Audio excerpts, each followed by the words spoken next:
आज के वीडियो में आपका स्वागत है और आज हम देखेंगे कि MVC आर्किटेक्चर कैसे काम करता है डॉट नेट प्रोग्रामिंग में।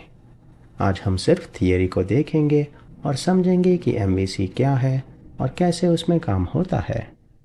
जैसे कि आपने नाम सुना, यहाँ पे MVC है और ये डॉट नेट का फ्रेमवर्क है।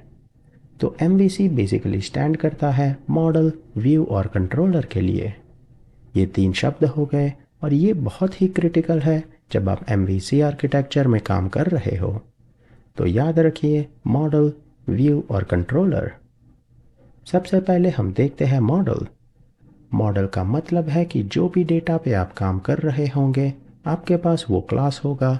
जैसे कि अगर आप प्रोडक्ट पे काम कर रहे हो तो प्रोडक्ट क्लास होगा। उसके अंदर अलग अलग प्रॉपर्टीज़ होंगी, जैसे नाम होगा प्रोडक्ट का, क्या प्राइस है उसका, कौन सी कैटेगरी में वो फॉल करता है, वगैरह वगैरह। दूसरे एग्जाम्पल होंगे जैसे कि आपका यूज़र क्लास होगा, आपके पास ऑर्डर्स होंगे, ऑर्डर हेडर होगा, ऑर्डर डिटेल होगा।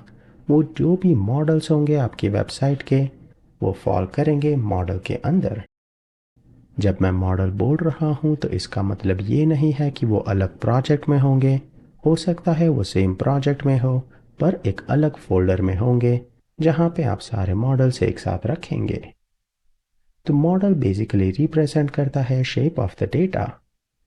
सो जब आप मॉडल की बात करेंगे वो बेसिकली क्लास होगा कोर एंटिटी का, जैसे कि प्रोडक्ट, ऑर्डर, शॉपिंग कार्ट या फिर कुछ और। अगली चीज़ जो आती है वो है व्यू।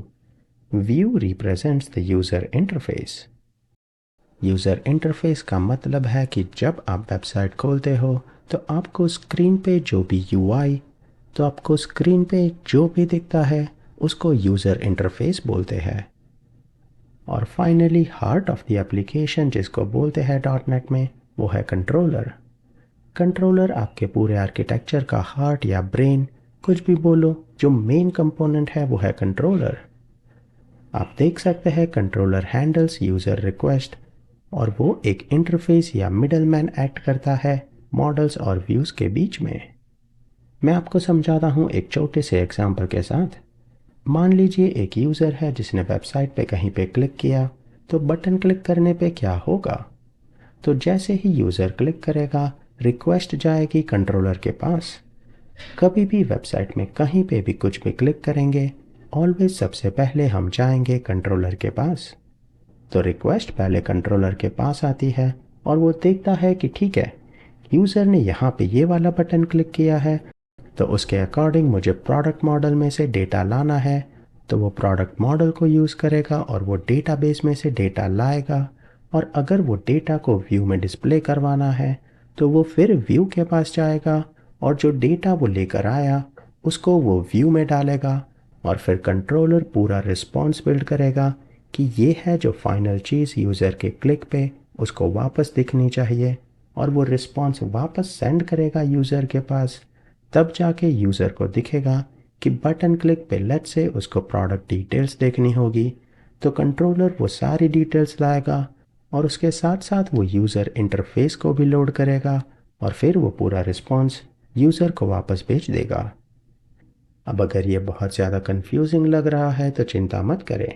जब हम इसको प्रैक्टिकली देखेंगे तब ये मेक सेंस करेगा कि कैसे मॉडल, व्यू और कंट्रोलर तीनों एक साथ काम करती है डॉट नेट के आर्किटेक्चर में। पर अभी के लिए आपको सिर्फ ये याद रखना है कि रिक्वेस्ट सबसे पहले कंट्रोलर के पास आती है और controller heart of your application है जो कि मॉडल्स और व्यूज़ के साथ इंटरैक्ट करेगा और फाइनली रिस्पॉन्स भेज देगा जिससे कि वेबसाइट वापस लोड होगी। सिर्फ इतना ही आज के वीडियो के लिए। अगर आपको वीडियो पसंद आता है तो कमेंट कीजिए कि मैं अगला वीडियो किस पे रिकॉर्ड करूं और मेक श्योर कीजिए कि आप चैनल को सब्सक्राइब करें, जिस वजह से आपको ऑलवेज नोटिफिकेशन मिलेगा जब मैं नए वीडियोस पोस्ट करूंगा। और मैं चाहता हूं कि यह चैनल ग्रो हो और सारे डॉट नेट डेवलपर्स जो स्ट्रगल कर रहे हो MVC आर्किटेक्चर में, और हम बिल्ड करेंगे पूरी डॉट नेट की वेबसाइट जिससे कि आपके पास रियल वर्ल्ड एक्सपोजर होगा डॉट नेट MVC में।